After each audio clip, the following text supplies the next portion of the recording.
Good morning, Alex and friends. I'm Grace. Today is Tuesday, January 7th, 2025, and you're listening to Alex's News.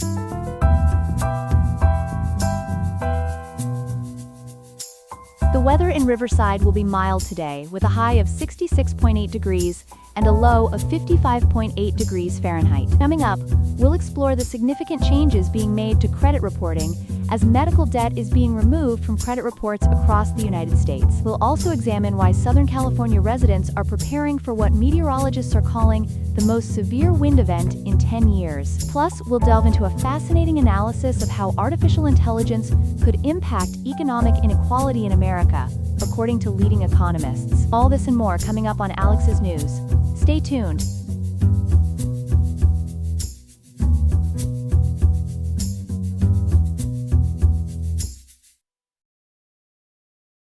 We begin this morning with a major announcement from the Biden administration that could affect millions of Americans' credit scores. Joining us now is our financial correspondent, Ethan Parker, with more details on this groundbreaking development. Ethan? Thanks, Grace. The Consumer Financial Protection Bureau has just announced what many are calling a historic rule that will completely ban unpaid medical bills from appearing on credit reports. According to Yahoo News, this change is expected to remove approximately $49 billion in medical debt from the credit reports of more than 15 million Americans. That's a substantial amount. What kind of impact could this have on people's credit scores? Well, Grace, WSIL-TV, citing CNN data, reports that affected individuals could see their credit scores increase by an average of 20 points. This improvement could lead to approximately 22,000 additional mortgages being approved annually. The rule also includes protections preventing lenders from using medical devices like wheelchairs or prosthetic limbs as collateral for loans. When can Americans expect to see these changes take effect? The rule will become effective 60 days after its publication in the Federal Register, which means we're looking at early March 2025. But it's worth noting that this isn't coming out of nowhere. According to WDRB News, the major credit reporting agencies, Experian, Equifax, and TransUnion, had already taken steps in 2022 to address medical debt reporting. What kind of steps were those, Ethan?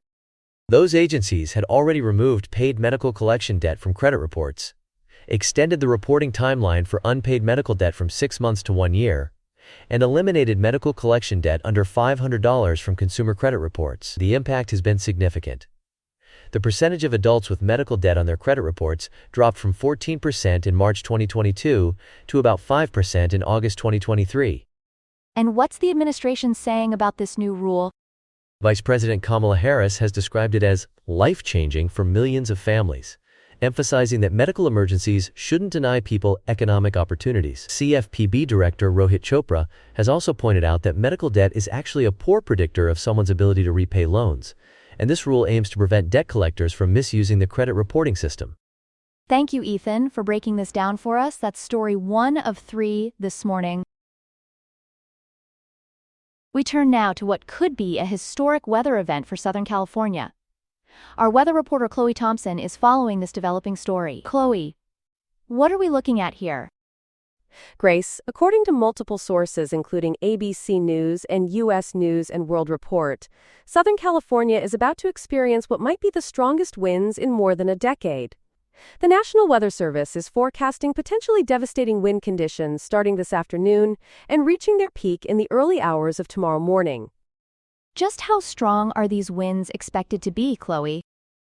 The National Weather Service is predicting wind gusts up to 80 miles per hour, with some isolated areas in the mountains and foothills potentially seeing gusts over 100 miles per hour. This is particularly concerning for Los Angeles and Ventura counties, where these powerful winds could easily topple big rigs and cause significant structural damage. I understand there are also concerns about fire danger. What are officials saying about that? That's right, Grace. The situation is particularly alarming because, according to UCLA climate scientist Daniel Swain, Southern California has received less than 0.1 inches of rain since early May, creating moderate drought conditions. What makes this even more dangerous is that last season's abundant vegetation growth has now dried out, essentially creating perfect fuel for potential fires. Swain describes these upcoming winds as an atmospheric blow dryer for vegetation. Are there any preventative measures being taken to protect residents? Yes, Southern California Edison is taking this threat very seriously. They're currently considering public safety power shutoffs that could affect nearly 300,000 customers.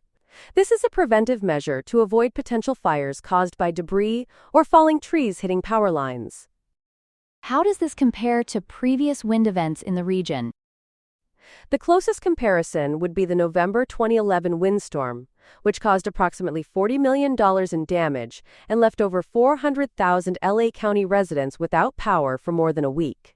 The San Gabriel Valley was particularly hard hit during that event, and it took until December 8th of that year to fully restore power. Thank you for that comprehensive update, Chloe. We'll be sure to keep our viewers informed as this situation develops. Here are some other headlines. McDonald's is scaling back its diversity initiatives following recent Supreme Court decisions on affirmative actions. While the company says it remains committed to inclusion, its diversity team will be renamed the Global Inclusion Team as part of broader corporate changes in response to the evolving legal landscape. In Tennessee, a federal judge has blocked the state's new porn site age verification law just days before it was set to take effect. The law would have required adult websites to verify users' ages through photo ID matching. Similar laws are currently being enforced in other states, leading some sites to block access entirely from those locations. Mexico has begun dropping migrants in the troubled resort city of Acapulco as part of its dispersion and exhaustion policy. Around 100 migrants from various countries found themselves stranded in the crime-plagued city, which is still recovering from Hurricane Otis. Local priests and community members are providing basic necessities to those affected. A Florida man is reportedly facing pressure from Saudi Arabia to give up his U.S. citizenship over critical tweets he posted about the kingdom. The man's family has come forward with concerns about the coercion attempts. A powerful 7.1 magnitude earthquake has struck western China near Mount Everest, killing at least 95 people and injuring 62 others. The quake hit Dingri County in Tibet at a depth of 10 kilometers, causing widespread damage and power outages. While the tremors were felt as far as Kathmandu, Nepal reported no casualties. Chinese authorities have deployed 1,500 rescue workers to the region. And now for our third story of the morning, we turn to a developing story about artificial intelligence and its potential impact on economic inequality. Joining us now is our economics correspondent, Ethan Parker. Ethan, there seems to be growing concern among top economists about AI's role in shaping our economic future. That's right, Grace. According to recent research from MIT economist Daron Acemoglu, we're looking at some concerning trends. His studies show that automation was behind 50 to 70% of wage inequality growth in the United States between 1980 and 2016. And there's worry that AI could accelerate this pattern. What are some of the specific concerns economists are raising? Well, according to the Brookings Institution, there's particular concern about market concentration. We're seeing massive investments in AI. Microsoft has poured $13 billion into OpenAI, and Amazon has invested $4 billion in Anthropic. This concentration of AI technology among a few major corporations could increase their market power, while potentially suppressing wages for the general workforce. But isn't there also some positive potential here, Ethan? Yes, there is. MIT economist David Autor, in his recent analysis, suggests that AI could actually boost productivity for lower-skilled workers, particularly in areas like programming, writing, and customer service. However, he cautions that the initial benefits might primarily go to high-income workers. How are regulatory bodies responding to these concerns? The Federal Trade Commission, under Chair Lina Khan, has been quite active. They've launched what they're calling Operation AI Comply to target deceptive AI practices, and they're working with the Department of Justice to protect AI competition. They're also conducting market inquiries into AI partnerships between major tech companies. What solutions are economists proposing to address these potential inequality issues? According to multiple economic policy experts, there's a range of recommended approaches. These include steering AI development toward human-AI collaboration, strengthening worker protections, adjusting tax codes to discourage excessive automation, and developing new profit-sharing mechanisms. The key message from economists is that while AI has enormous potential, we need careful policy intervention to prevent it from widening existing economic gaps. Thank you for that comprehensive overview, Ethan. We'll certainly be keeping an eye on this developing story. That's all we have for now.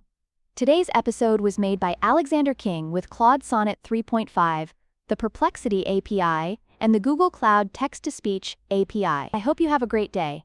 I'll see you tomorrow, Alex.